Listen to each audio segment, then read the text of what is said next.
kabulastugan, hindi malilimutan ang asaran na merong pikunan, lalo na rin ang unang niligawan, unang kabiguan.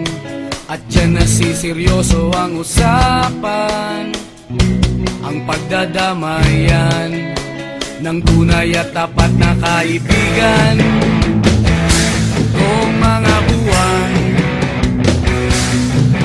kaibigan namang maaasahan.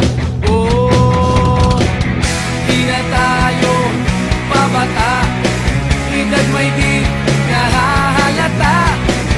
Sa mga trip unti-unti na tayo nagsasawa. Pero kahit ganon, barkadang matatag hanggang sa ngayon. Minsan man magkita, tiyak may kwela, yan ang aking mga tropa.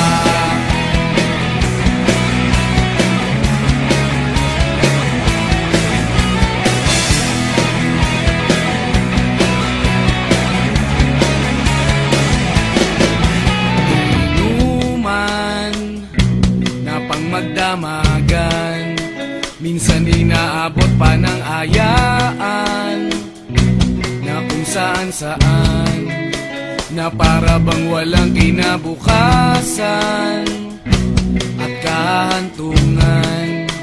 At dyan nasiseryoso ang usapan, ang pagpapayuhan ng tunay at tapat na kaibigan. Kung mga baliw,